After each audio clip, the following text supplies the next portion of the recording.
Hello learners, this is Reena Singh and please welcome in Biowaves. कैसे हो आप सब? उम्मीद करती हूँ अच्छे होंगे, स्वस्थ होंगे और मन लगाकर पढ़ाई भी कर रहे होंगे। एनीवेज, स्कूल जाने का वापस टाइम आ चुका है और जब स्कूल जाने का टाइम आया है तो ऑब्वियस सी बात है कि आपकी पढ़ाई का भी टाइम हो चुका है। तो अब वापस बहाने छोड़कर अपनी छुट्टियां खत्म कर अपनी पढ़ाई पर वापस फोकस करते हैं। अब फोकस की बात आता है कि जब हम बात कर रहे हैं तो हमने जैव प्रोसेस पढ़ा, जैव प्रोसेस में हमने श्वसन तंत्र वगैरह पढ़े, तो उनमें से एक आता है आपका वहन। तो आज हम जिस बारे में बात करेंगे वो है आपका परिसंचरण तंत्र, यानी कि आपका वहन तंत्र, परिवहन तंत्र, सर्कुलेटरी सिस्टम, आप इसे बहुत नामों से जान सकते हो। तो जब हम बात वहन की करते हैं तो वहन को समझने से पहले जरूरी है कि आप इसे समझो कि वहन एक्चुअल में होता क्या है। उसके बाद ही हम नेक्स्ट चीजें पढ़ेंगे। अब अगर मैं आपको किसी एग्जांपल से समझाऊं तो वहन ये होता है कि आप जैसे किसी कॉलोनी से बिलोंग करते हो, छोटी सी कॉलोनी लगा लो, उस कॉलोनी में पानी की सप्लाई के लिए एक टंकी का निर्माण किया गया है। ठीक है, वो टंकी से जो पाइप्स निकलते हैं वो आपकी पूरी कॉलोनी में बिछाए गए हैं और उस टंकी से यानी इनकी जो मोटर है जहाँ टंकी बिलोंग करती है वो ही बाकी जो कॉलोनी में जो घर बने हुए हैं वहां तो उसके पाइप्स वगैरह बिछे हुए हैं और उन पाइप्स के थ्रू ही हर घर में पानी पहुंचता है। ठीक है, अब घरों के अंदर भी और पाइप्स होंगे। ठीक है, उन पाइप से घर के बाकी हिस्सों में, बाथरूम में, किचन में, टॉयलेट्स में या आपके गार्डन में पाइप्स इस तरीके से बिछे होते हैं कि वो पानी वहां तक पहुंचता है। तो कुल मिलाकर कहने की बात यह है कि जो आपका मेन टंकी है पानी की, जो आपको पानी सप्लाई कर रही है, ठीक है, मेन फंक्शन किसका हुआ? टंकी का। अब पानी पूरी कॉलोनी में जो सप्लाई करने का काम है या पूरी कॉलोनी में जो पानी घूम रहा है वो किसकी वजह से घूम रहा है? उन पाइप्स की वजह से।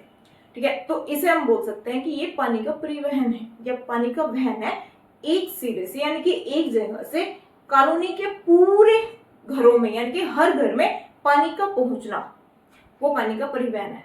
अब सेम प्रोसेस हमारी बॉडी के अंदर होती है। ठीक है, अब बॉडी, आप बोलोगे मैम बॉडी के अंदर कैसे पॉसिबल है? मोटर कहाँ है, पानी की टंकी कहाँ है, पानी के पाइप्स कहाँ है? तो चलो थोड़ी सी बात करते हैं। जब हम बात परिवहन या परिसंचरण तंत्र की करते हैं, इस वहन को आप परिवहन भी बोल सकते हो। वहन का मतलब एक जगह से दूसरी जगह तक जाना। भाई हमने आपको जब सेल्स के बारे में पढ़ाया, टिश्यूज के बारे में पढ़ाया, बाकी चीजों के बारे में पढ़ाया एनसीईआरटी क्लास 9 बुक्स में, तो तब हमने आपको एक चीज पढ़ाई थी कि जो मनुष्य में पोषण पढ़ा, तो मनुष्य में जो पोषण होता है उससे आपकी आंतें वगैरह खनिज लवण अवशोषित कर लेती है। जब हमने श्वसन पढ़ा तो हमने आपसे बताया कि ऑक्सीजन अवशोषित हो जाती है और कार्बन डाइऑक्साइड रिलीज कर दी जाती है।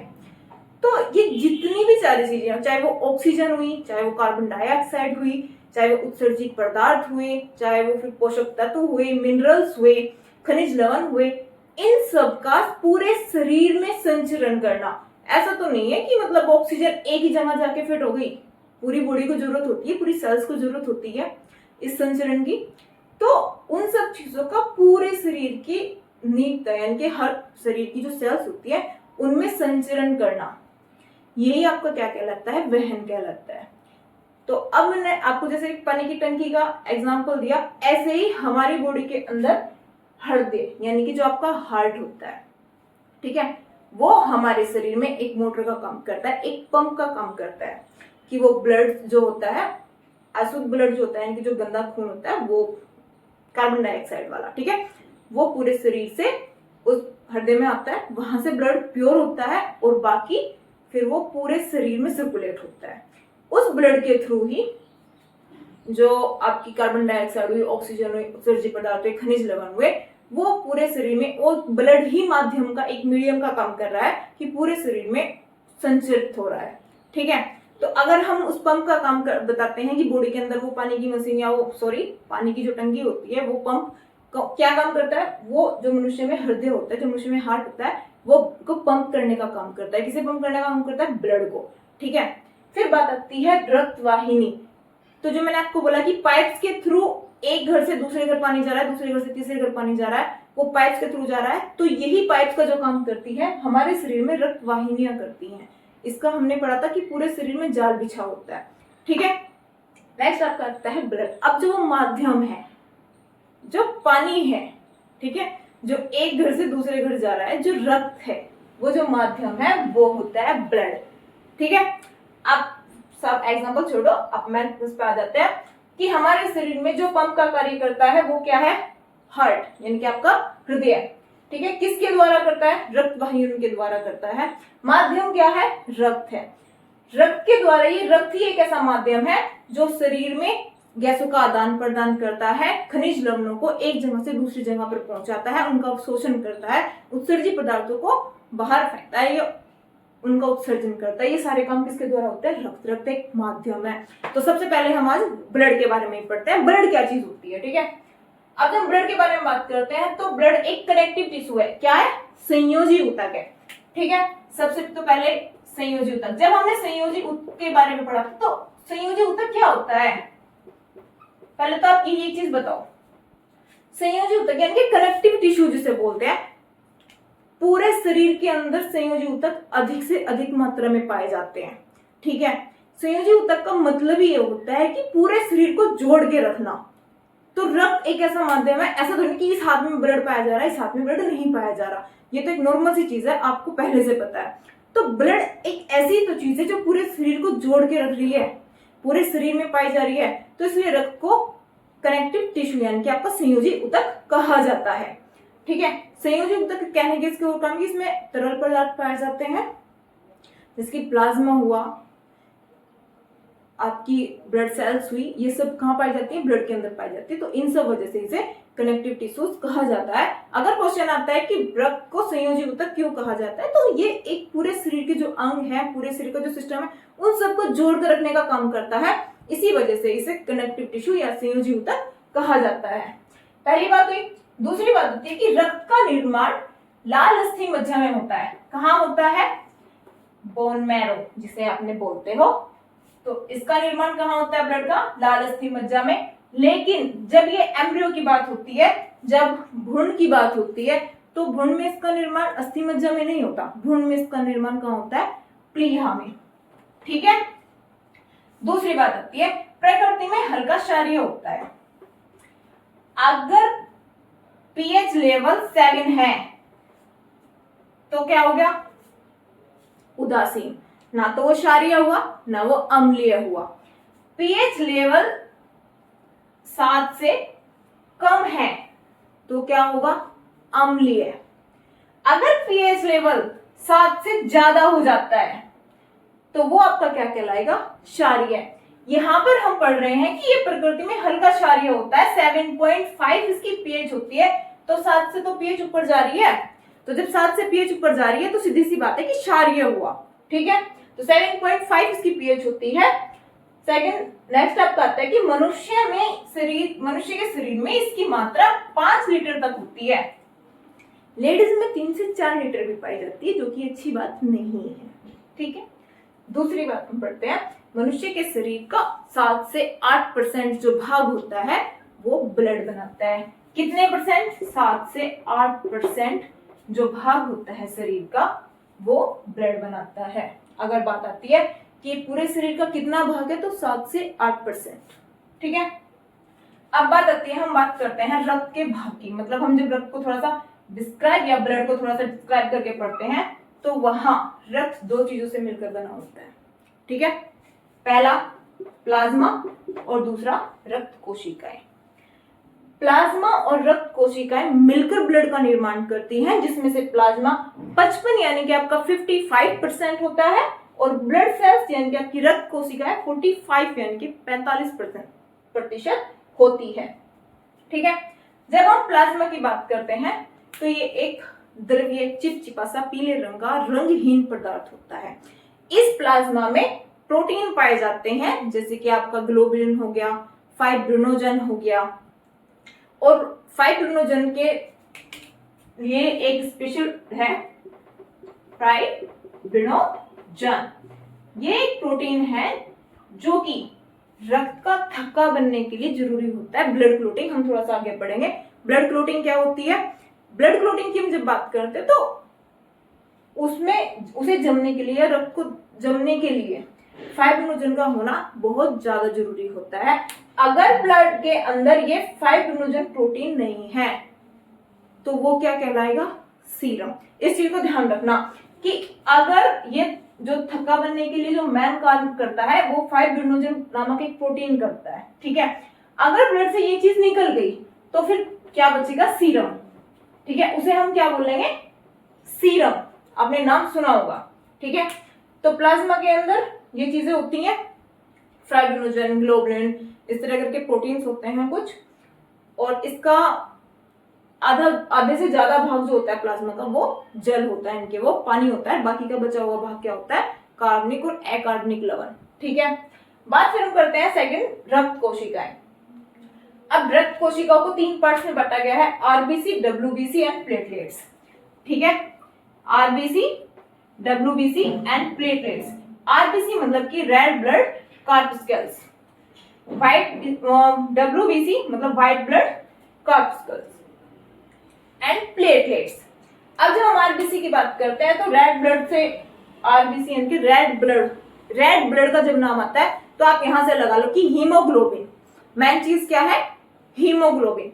आरबीसी में क्या होता है सबसे ज्यादा, हीमोग्लोबिन, ठीक है। अब जब हीमोग्लोबिन करके एक प्रोटीन पाया जाता है जिसमें हीम नामक एक वर्णक होता है, उसकी वजह से वो हीमोग्लोबिन कहलाता है और लाल होता है, ठीक है।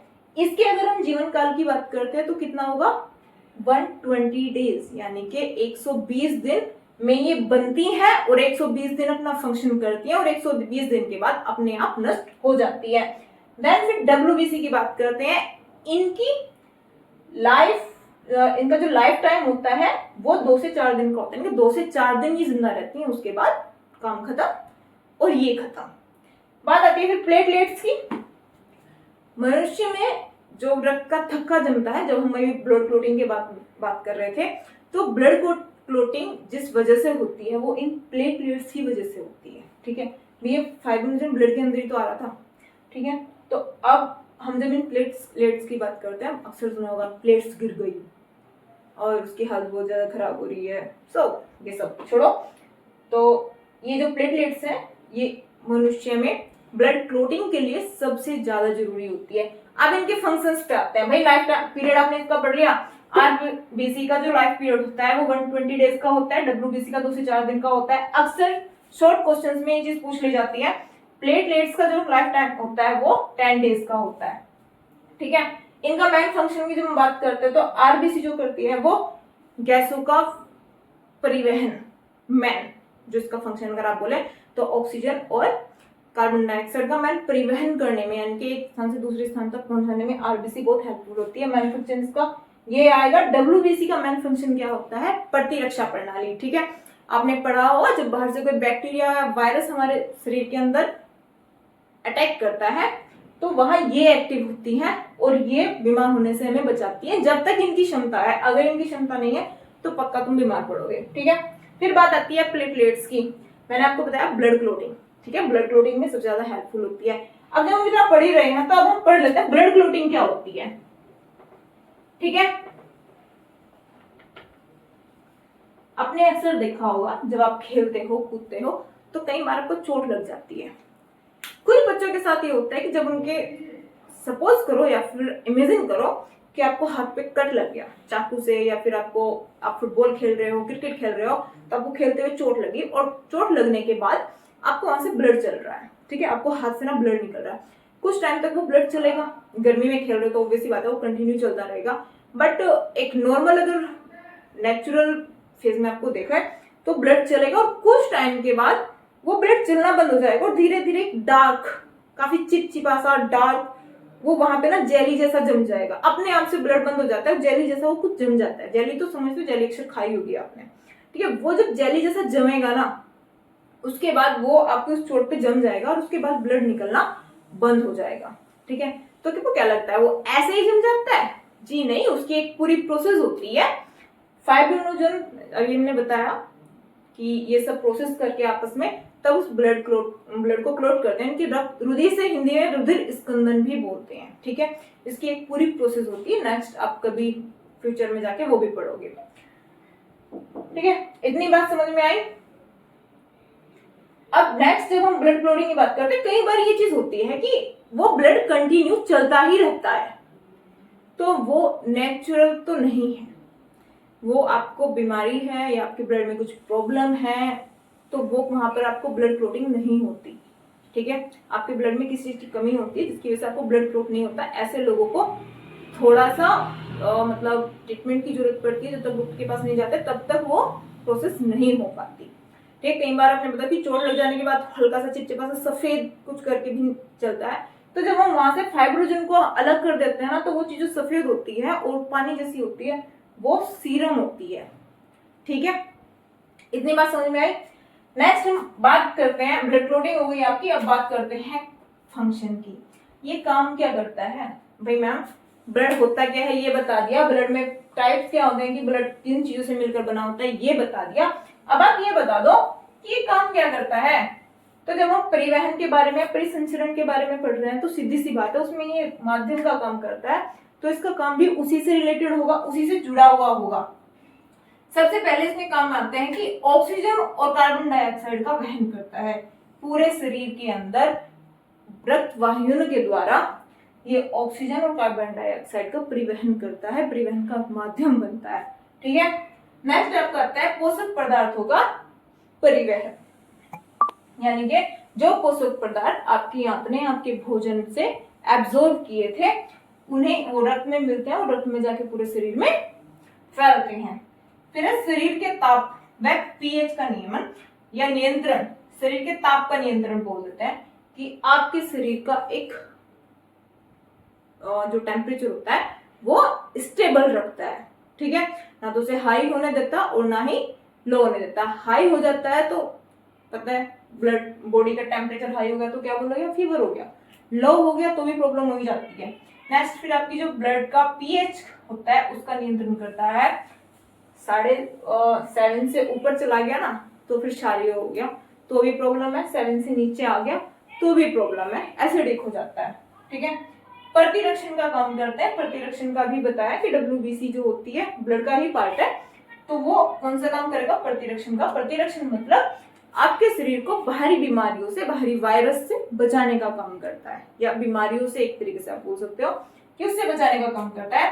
देन नेक्स्ट आता है रुधिर स्कंदन, ब्लड क्लोटिंग में हेल्प करती है प्लेटलेट्स।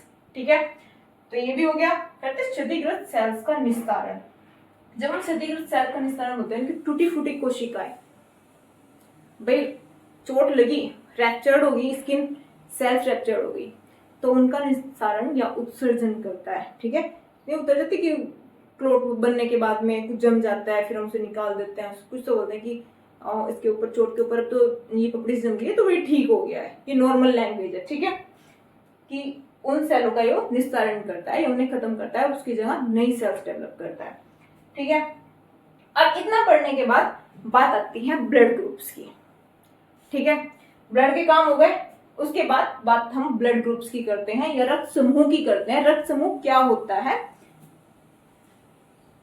तो हमारे शरीर के अंदर हम जब ब्लड की बात कर रहे हैं तो सबके अंदर एक जैसा ब्लड नहीं भाई, वो अपनी प्रकृति में एक जैसा होगा, वो देखने में एक जैसा होगा, उसकी मात्रा अलग अलग हो सकती है, बट जो उसके ग्रुप हमने बनाया, या हम सॉरी जो कार्ल लैंडस्टेनर करके एक साइंटिस्ट हुए हैं, उन्होंने जो ब्लड ग्रुप्स की परिभाषा दी है या ब्लड ग्रुप्स को डिवाइड किया है, उसके बेस पे वो अलग होते हैं। हर इंसान के अलग अंदर अंदर होता है, किसी का बी पॉजिटिव होगा, किसी का ए पॉजिटिव। आप टीवी तो देखते होंगे तो उसमें कभी कभी इतना तो आपको नॉलेज होगी, आगे जाके जब आप पढ़ोगे, मेडिकल वगैरह की पढ़ाई करोगे तो आपको और इन्फो मिल जाएगी।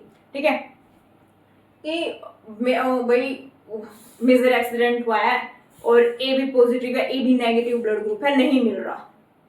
हॉस्पिटल्स, मूवीज जब भी आप ये चीजें देखते हो तो उनमें ऐसी सिचुएशन कई बार आती है, तो वो इन ब्लड ग्रुप्स की वजह से ही आती है। क्यों?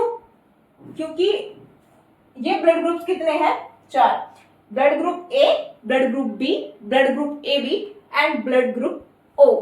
4 में डिवाइड किया गया है, ए बी एंड ओ। ठीक है, अब इन चारों की जो प्रकृति है, इन चारों का जो नेचर है वो अपने आप में अलग है। ब्लड ग्रुप ए अलग होगा बिकॉज ऑफ उसमें एंटीजन ए मिलेगा लेकिन एंटीबॉडी ए नहीं मिलेगी। एंटीबॉडी उसमें कौन सी मिलेगी, बी, वो इसलिए अलग है। ठीक है, ध्यान दो इस चीज के ऊपर थोड़ा सा कि जो ब्लड ग्रुप ए है उसमें एंटीजन तो ए मिल जाएगा, लेकिन जो उसमें एंटीबॉडी मिलेगी वो बी मिलेगी। जब हम ब्लड ग्रुप बी की बात करेंगे तो इसमें एंटीजन बी मिलेगा, लेकिन जो एंटीबॉडी मिलेगी वो ए मिलेगी। ये सारी एंटीबॉडीज है। ब्लड ग्रुप ए बी में ए बी एंटीजन मिल जाएंगे, यानी कि दोनों एंटीजन जो होंगे ना आपके वो मिल जाएंगे, लेकिन जब हम एंटीबॉडी की बात करेंगे तो वो एब्सेंट रहेगी, कोई भी एंटीबॉडी इसमें प्रेजेंट नहीं रहेगी। फिर बात होती है ब्लड ग्रुप ओ की, तो ब्लड ग्रुप में कोई भी एंटीजन नहीं मिलेगा, लेकिन एंटीबॉडी दोनों मिलेगी, ए और बी दोनों एंटीबॉडी मौजूद रहेगी। ठीक है, इतनी बात समझ में आती है। अगर मैं आप लोगों को इसका ये समझाऊं कि ब्लड ग्रुप जो ए होता है वो बी को दिया जा सकता है नहीं, ब्लड ग्रुप जो बी वाला बंदा है वो ए को दिया जा सकता है नहीं, तो उसके लिए मैं भी एक चार्ट बना रही हूँ, उस पर थोड़ा ध्यान देना, तो उससे आपको समझ आ जाएगा। भाई सबका ब्लड ग्रुप ना अलग अलग होता है। मेरा ए बी पॉजिटिव है, मेरा बेटा है उसका बी पॉजिटिव है, उसके फादर का बी पॉजिटिव है। इसी तरीके से मेरी सिस्टर्स हैं, उसमें किसी का ए पॉजिटिव है, किसी का ओ नेगेटिव है।